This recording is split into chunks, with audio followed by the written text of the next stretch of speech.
दो चीज़ हैं, एक बर्फ और एक अग्नि। एक बर्फ और एक अग्नि,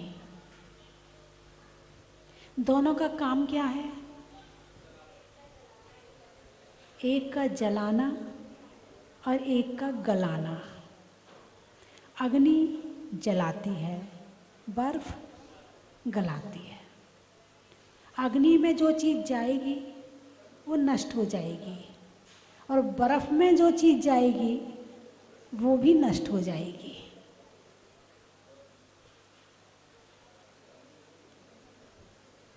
प्रथम क्रोध को तुमने प्रभु जी जड़ से एकदम नष्ट किया, क्रोध बिना फिर कर्म शत्रु को तुमने कैसे भगा दिया।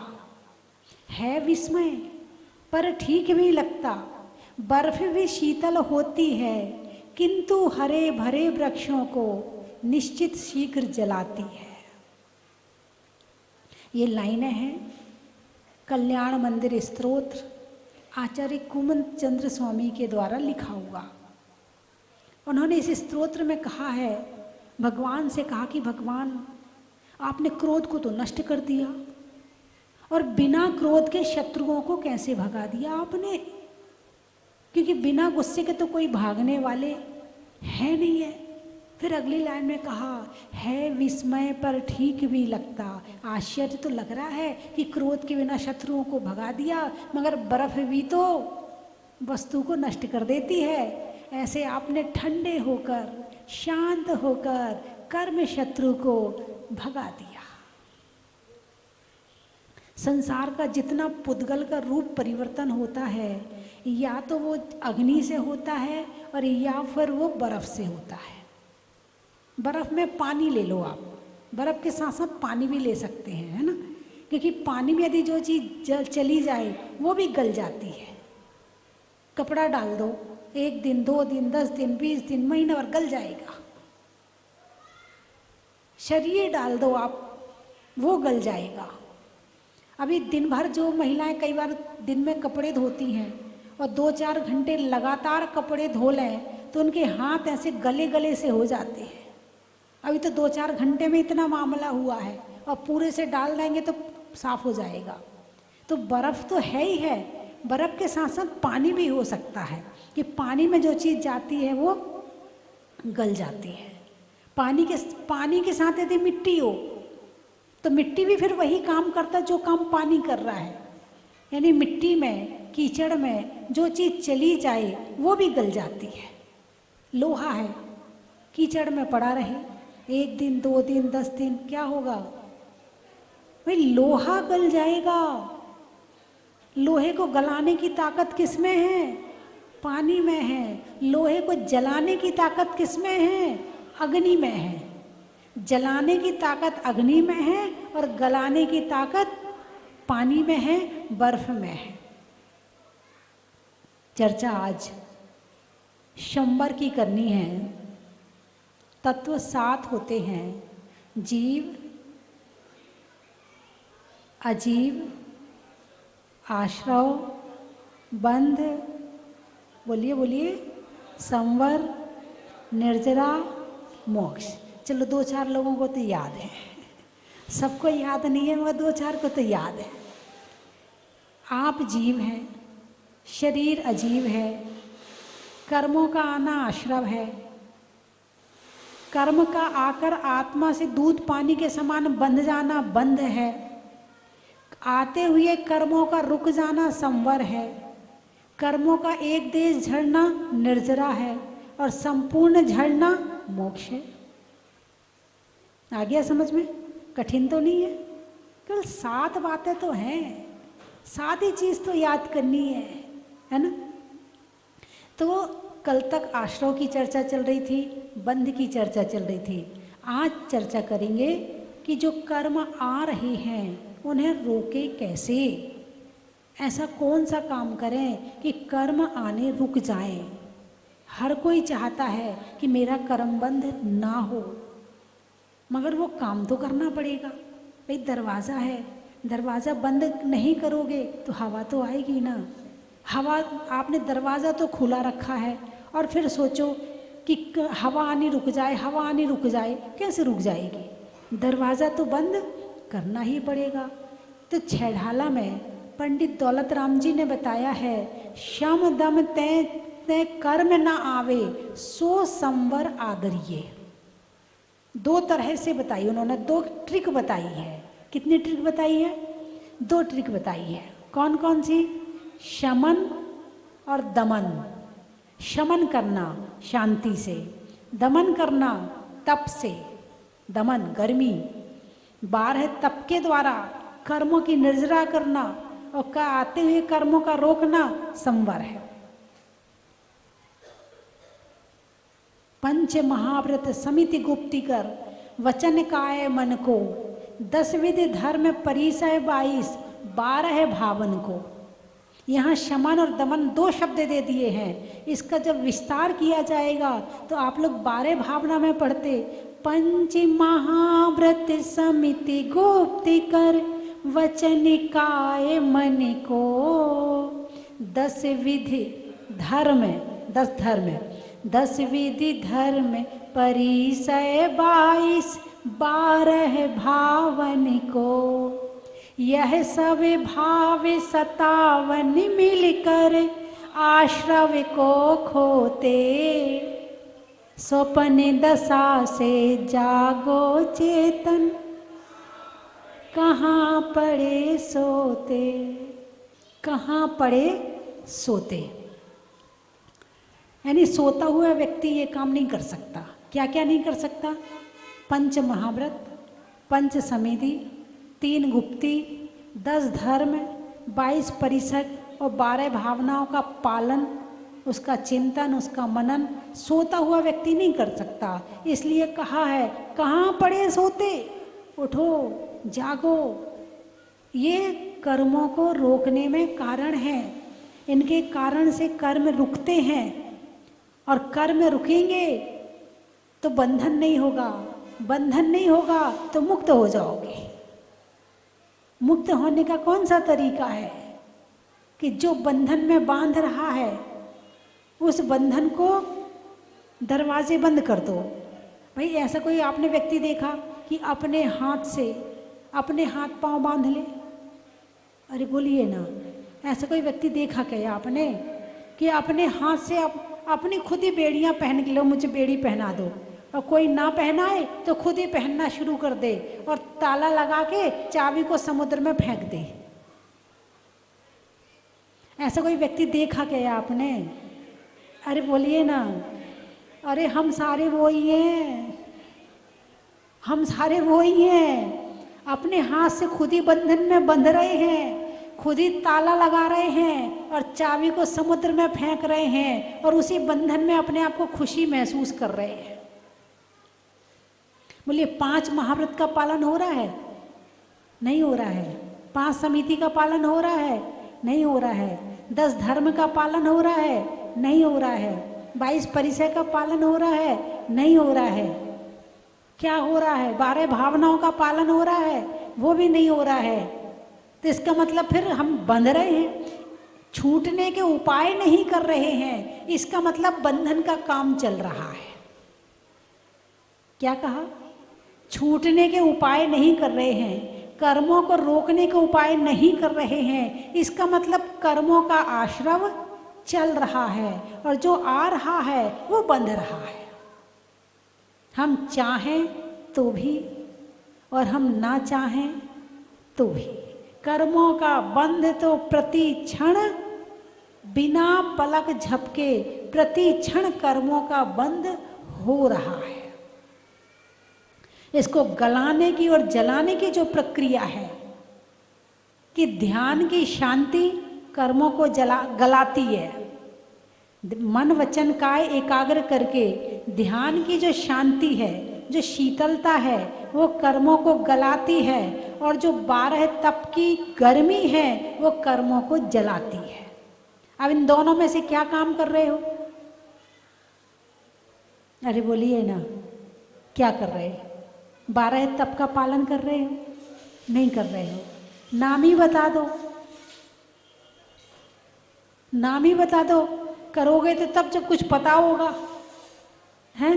12 तप के नाम पता है? अरे बोलिए ना। चलो कुछ याद है, एक एक व्यक्ति को याद है, एक भाई को। चलो आप सबको कवर कर लेना, सबको याद करवा देना। मैं बता देती। अनशन यानी उपवास, ऊणोदर, व्रत परिसंख्यान, रस परित्याग, विविक्त सयासन, काय क्लेश। ये शरीर के द्वारा किए जाते हैं। अंदर के द्वारा प्रायश्चित, प्रायश्चित लेना, गलती का प्रायश्चित करना, प्रायश्चित भी तप है। विनय, वैयावृत्ति यानी सेवा करना, स्वाध्याय हैं, प्रायश्चित, विनय, वैरस, स्वाध्याय, व्युत्सर्ग और ध्यान। ये 12 तप हैं, है ना। इसमें ठंडा तप ध्यान है और गर्म तप बाहर के हैं। अनशन में भी तो गर्मी आती है। जिस दिन उपवास हो उस दिन गुस्सा आता कि नहीं आता? अरे बोलिए ना, उपवास वाले दिन गुस्सा आता नहीं आता? हाँ, चुप, ज़्यादा बोलो मत मेरे से। आज मेरा उपवास है, गुस्सा मत दिलाओ मुझे। आ गया, आ गया बस। दिलाओ मत नहीं, तुमने दिलाया नहीं, वो तो आ ही चुका। हाँ, गर्मी आ जाती है। इस गर्मी की बात नहीं है। शरीर तो गर्म हो मगर मन शांत हो। शरीर तो गर्म हो जाए मगर मन शांत हो जाए। आजकल लोग एसी में बैठकर भी जो उनका दिमाग गर्म होता है, और जो मुनिराज होते हैं वो पहाड़ की गर्मी में खड़े होकर भी दिमाग से ठंडे होते हैं। अंदर में ठंडे और बाहर में गर्मी, इसका नाम है धर्म। जिनके पाँव में छाले, जिनके पाँव में छाले हैं, वही भगवान महावीर को मान। जिनके चेहरे पर मुस्कुराहट और पाँव में छाले हैं, वास्तव में वही भगवान महावीर को मानने वाले हैं।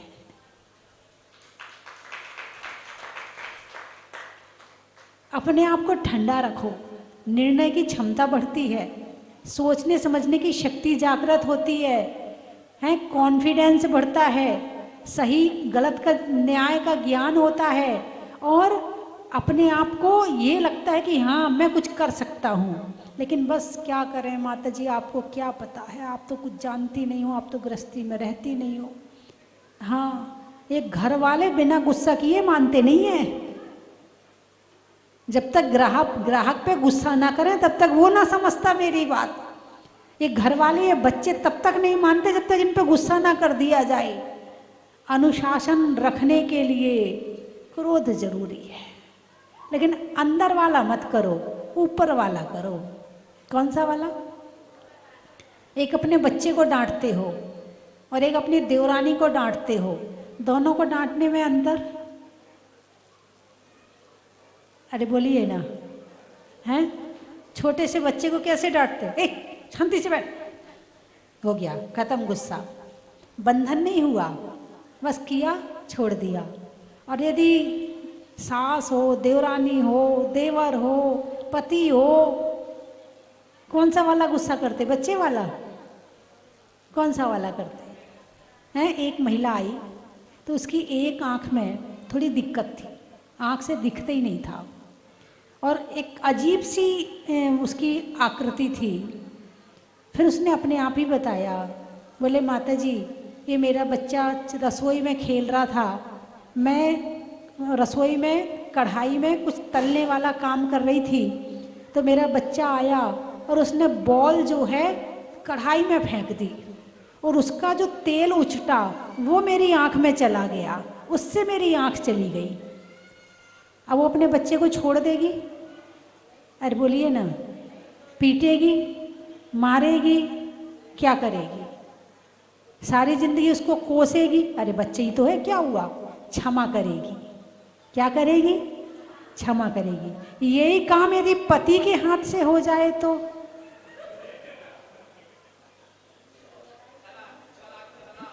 तलाक तलाक तलाक, हैं? यही काम यदि देवरानी के हाथ से हो जाए तो,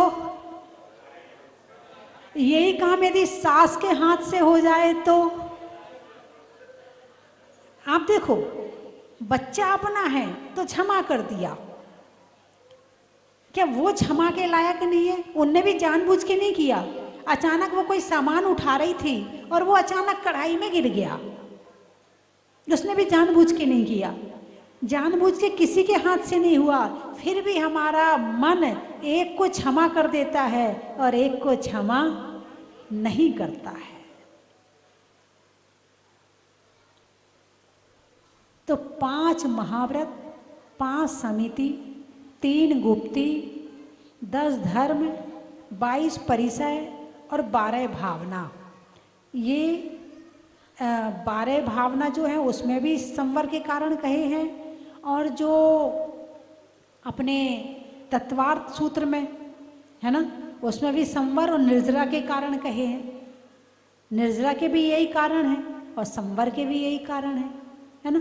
अब इन कारणों को सबसे पहले इनके लिए जानना होगा, इन्हें पहचानना होगा, इन्हें समझना होगा, इनकी गहराई में जाना होगा कि ये जो सारी चीज़ें हैं ये क्या हैं, क्यों कही है भगवान महावीर ने, ये 5 महाव्रत करते क्या हैं, ये होते क्या हैं।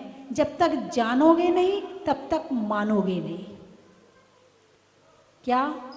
जब तक जानोगे नहीं तब तक मानोगे नहीं, और जब तक मानोगे नहीं तब तक करोगे नहीं। क्योंकि जो चीज़ आपको अच्छी जान जाते हो और अच्छी लग जाए तो करने लगते हो।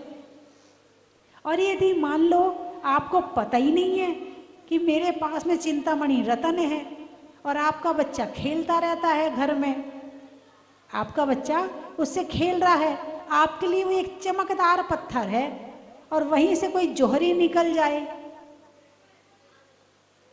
और वो देख ले उस पत्थर को, तो क्या होगा?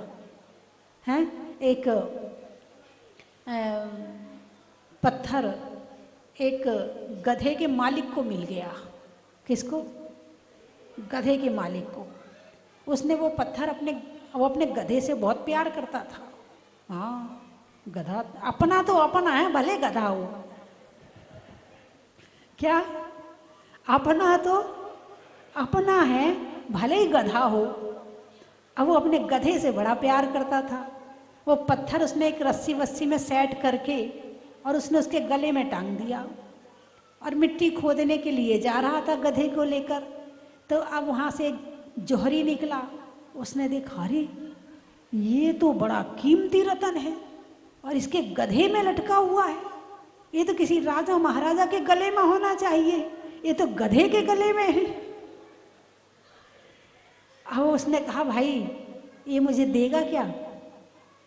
बोले ऐसे नहीं दूंगा, पैसे लूँगा। बोले चल 10 रुपये ले ले। बोले नहीं। उसने सोचा 10 रुपये, इसका मतलब कोई अच्छी चीज़ है। बोले 10 नहीं 100 लूँगा। नहीं 10 में देना हो तो दे दे, मूल भाव करते ना।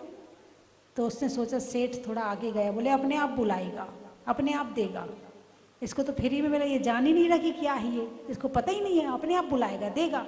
इतने में दूसरा जौहरी आ गया।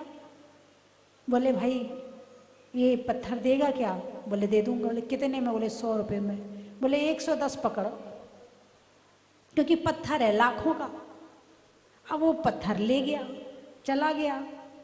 उसने पीछे पलट के देखा कि उसके गले में पत्थर ही नहीं है। बोले अरे कौन ले गया? बोले लौट के आया। कहाँ गया? बोले दूसरा सेठ आया था वो ले गया। कितने में? बोले 110 रुपये में। बोले पागल, वो लाखों का था, तूने 110 रुपये में दे दिया। बोले मुझसे बड़े पागल कि तुम्हें 100 रुपये में मिल रहा था और तुमने उतने में ना लिया है। ये मनुष्य शरीर की जो कीमत समझता है ना, वो इस मनुष्य शरीर से बड़े अच्छे काम करवाता है। और जो इस मनुष्य शरीर की कीमत नहीं समझता है ना, वो सारे दिन केवल घर गृहस्थी, लड़ाई झगड़े, निंदा बुराई चुगली इसी में ही फंसा रहता है और अपनी जिंदगी खत्म कर देता है। जिस मनुष्य शरीर से यदि 5 महाव्रत, 5 समिति, 3 गुप्ती, 22 परिसय, 12 भावनाओं का पालन किया जाए तो इस मनुष्य शरीर से आत्मा परमात्मा बन जाती है। करना क्या होगा? जैसे चिंतामणि रतन का प्रयोग करना आना चाहिए, ऐसे ही शरीर का उपयोग करना आना चाहिए। उपयोग तो सब कर रहे हैं, साधु संत भी शरीर का उपयोग कर रहे हैं और तुम भी शरीर का उपयोग कर रहे हो। तुम शरीर का उपयोग क्या कर रहे हो?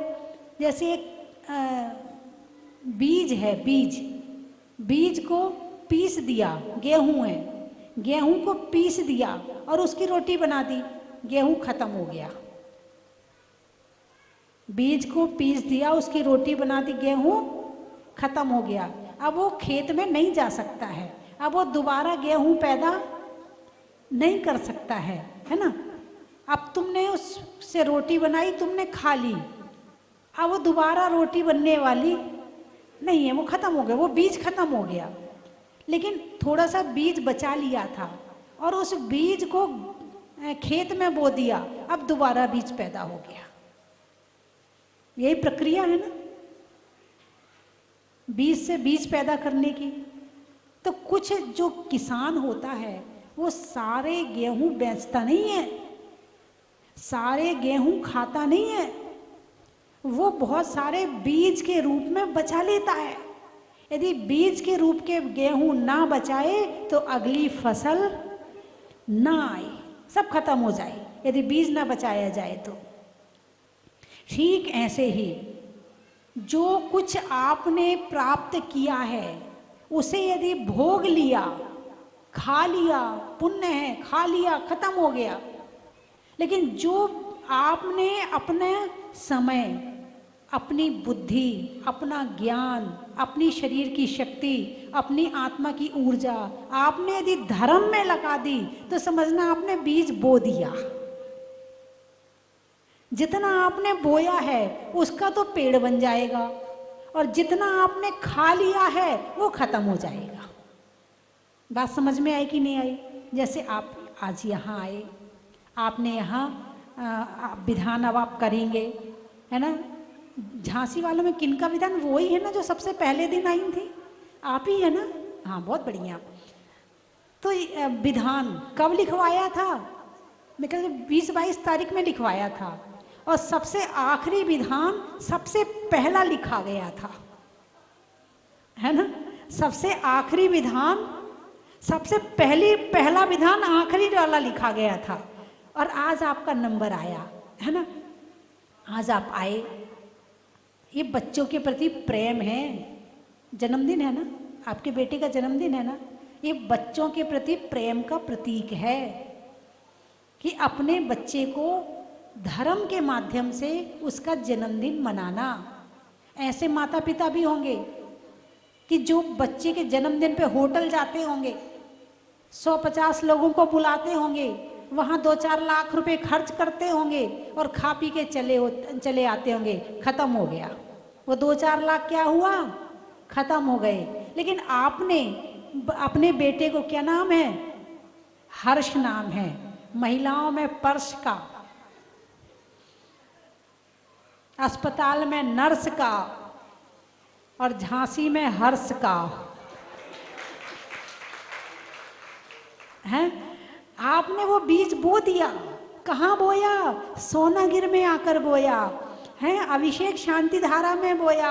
अब इससे जो भी बीज होगा वो एक बीज 20 फल लेकर आएगा। कितने फल लेकर आएगा? हाँ, और हमारे मुरार वालों का विधान भी है, क्या नाम है? दीपक जी। दीपक जी ने आज यहाँ पुण्य का दीपक जला लिया है। आज का अंतिम विधान बहुत अच्छा हो रहा है। अंत भला सो सब भला, अंत भला सो सब भला, है। तो बीज बो दिया, बीज बो दिया।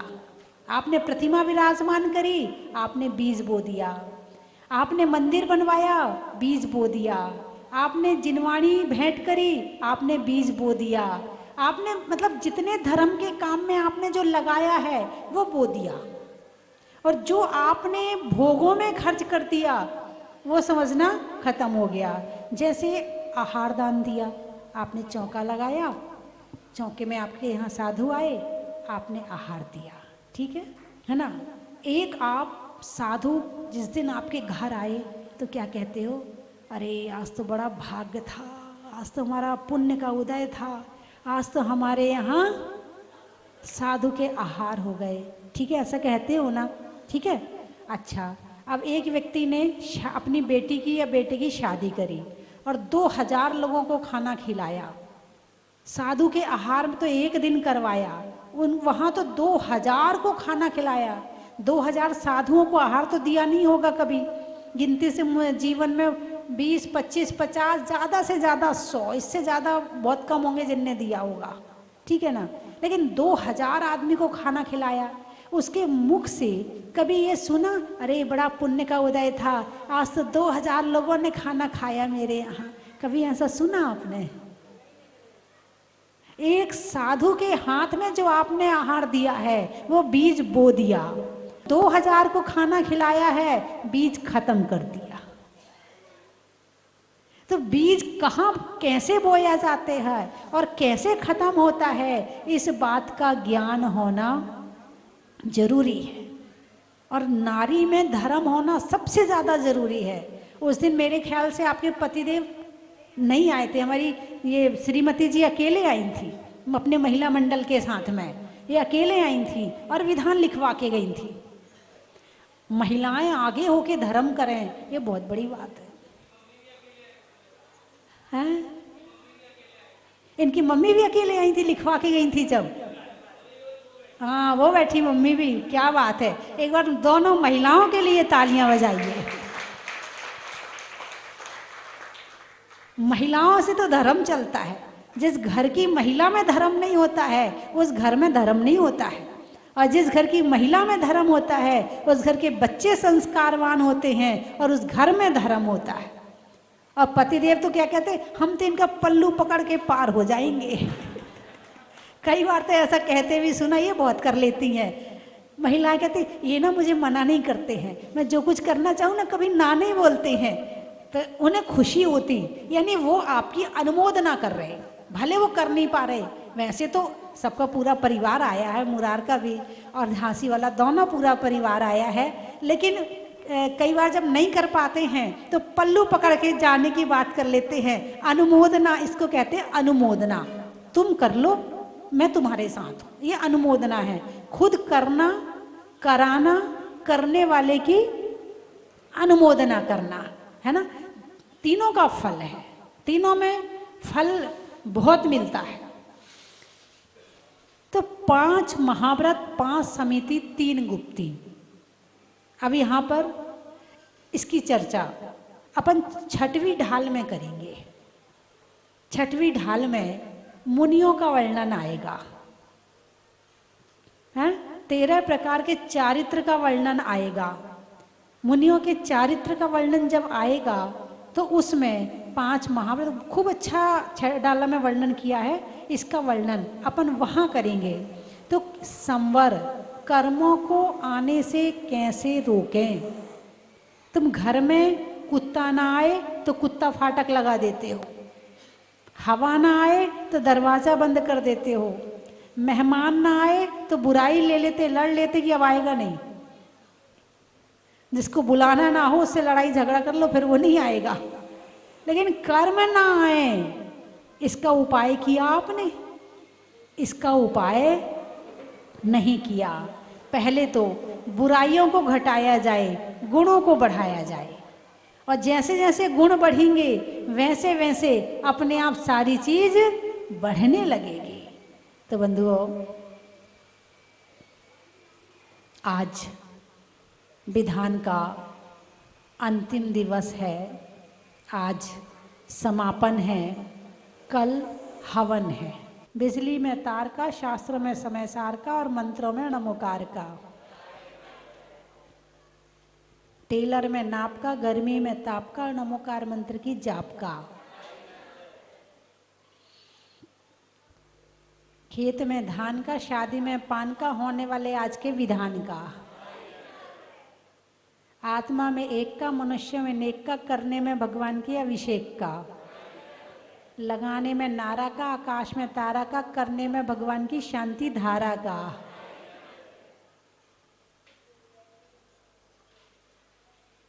महिलाओं में पिन का, साबुनों में ऋण का, और बच्चों के जन्मदिन का। दान करने में राशि का, राजा में दासी का, आने वालों में झांसी का। गाने में सुर का, नृत्य में नूपुर का, आने वालों में श्री रामपुर का। बोलिए बड़ा ही महत्व है। और कहाँ से आए हैं? बिजली में तार का, शास्त्र में समय सार का, आने वालों में मुरार का। चेहरे पर नैना का, बोलने में बैना का, आने वालों में मुरैना का। हो गए सारे?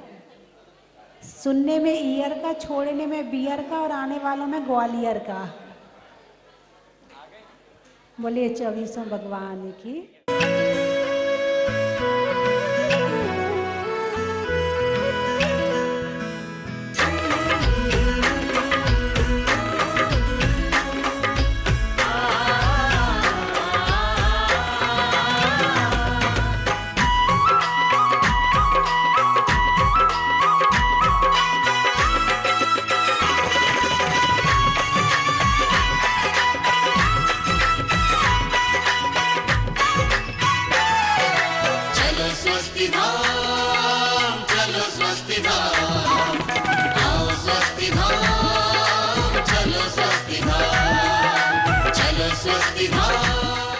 गणनी भारत गौरव जाजपुर प्रणेता स्वस्ति धाम प्रणेता स्वस्ति भूषण माता जी की जय। बोले समस्त आर्य का संघ की जय।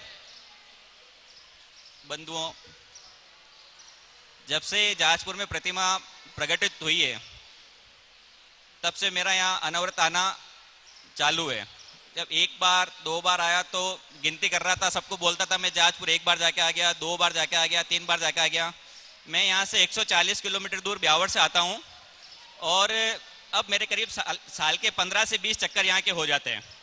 और जो भी कुछ सोचता हूँ करता हूँ बाबा को स्मरण में लाता हूँ। जहाँ शॉप पे बैठता हूँ ऊपर बाबा की तस्वीर लगी हुई है। जब भी दिमाग में कुछ चल रहा होता है, बाबा ये कुछ सही नहीं चल रहा है, सही नहीं हो रहा, बस सीधी नज़र बाबा पे जाती है, मुस्कुरा देता हूँ, चिंता नहीं रहती। जब बाबा की तरफ देखता हूँ चेहरे पे बिल्कुल चिंता सिकन नहीं रहती, बस बाबा को देखता हूँ मुस्कुरा देता हूँ। और मानिए या मत मानिए आप, और वो काम मेरा हो ही जाता है। जब से जुड़ा हूँ सब काम अच्छे हो रहे हैं, सब कुछ बढ़िया हो रहा है। बाबा की असीम कृपा है, स्वस्ति भूषण माता जी की, अरत्मती माता जी की बहुत आशीर्वाद से सब कुछ बढ़िया चल रहा है। आप लोगों से भी कहना है कि नियमित यहाँ आते रहें। जहाँ भी आप जाते हैं सब जगह जाइए, ये नहीं कह रहा सब जगह जाइए, यहाँ भी जाजपुर भी बाबा के दर्शन के लिए नियमित आते रहें। और जो नहीं आया उनको आपको बस यही कहना है, बस एक बार जाके आ जा, तेरे को वापस नहीं जाना है। जो भी यहाँ नहीं आए हैं, आना चाहते हैं, उनको यही कहिए एक बार आ जा, जाके आ जा वहाँ पे, वो फिर वो अपने आप जुड़ जाएगा यहाँ से, फिर वो यहाँ से अपने आप ही जुड़ जाएगा। बोलिए मुनि सूरतनाथ भगवान की जय। कभी हो नहीं सकता हो भक्त अगर दुख में, बाबा सो नहीं सकता मैं हार जाऊं ये, कभी हो नहीं सकता हो भक्त अगर दुख में, बाबा रह नहीं सकता। भक्तों की हार तुम्हें स्वीकार नहीं होगी, भक्तों की हार तुम्हें स्वीकार नहीं होगी।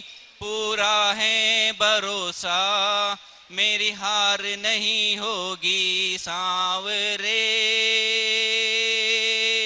जब तू मेरे साथ है, सांवरे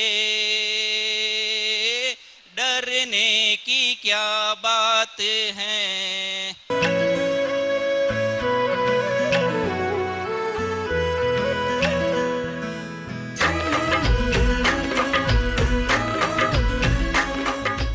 चालीस दिन तक 40 बार पढ़ते जो भविमान, बुद्धि शुद्धि धन हो अतुल होवे सम्यक ज्ञान। बंधुओं, अतिशयकारी मुनिसुतनाथ भगवान जहाजपुर वाले बाबा के पावन चरणों में चालीसा 40 दिन महाअनुष्ठान चल रहा है, जो आने वाली 31 अगस्त तक चलेगा। अपने घर में सुख शांति समृद्धि के लिए, रोग शोक आदि व्याधि को दूर करने के लिए अतिशयकारी मुनीश्वरनाथ भगवान का चालीसा आप कर सकते हैं या करवा सकते हैं। मैं तो चाहता हूं आप यहां पर आकर के चालीसा करें। यदि आप यहां नहीं आ सकते हैं तो भी अपने परिवार की ओर से एक दिन के चालीसा के पुण्यार्जक आप बन सकते हैं, जिसकी न्योछावर राशि मात्र 5100 रुपए है। बंधुओं, उस दिन जो शांति धारा होगी उसमें भी आपके परिवार का नाम बोला जाएगा। तो एक महासौभाग्य आपको बुला रहा है, आप अपनी स्वीकृति स्वस्ति धाम पर दे सकते हैं। धन्यवाद। चन की थाल को सजाओ रे आज, रत्नों की थाल को भर लाओ रे आज। आओ आओ करे रे गुणगान आरती भगवन की। आओ आओ करे गुणगान आरती भगवन की।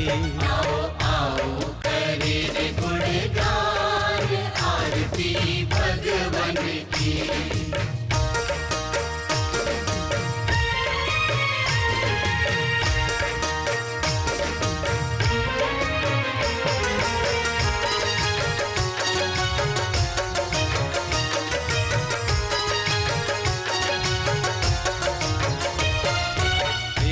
सुमित्र के राज दुलारे, माँ पद्मा जी के नैनों के तार। हर वर्ष की तरह इस वर्ष भी परम विदुषी लेखिका गणिनी आर्यका 105 श्री स्वस्ति भूषण माता जी की प्रेरणा से सिद्ध क्षेत्र सोनागिरी जी में भगवान श्री चंद्रप्रभ जी की छाया में पर्युषण महापर्व पर संस्कार साधना शिविर लगाया जाएगा। आवास एवं भोजन की व्यवस्था निःशुल्क है। भाग लेने इच्छुक अपना नाम शीघ्र लिखवाएं। संपर्क सूत्र 9425109179, 9425120146, 9993363242। हिंदी 9425109179, 9425120146, 9993363242।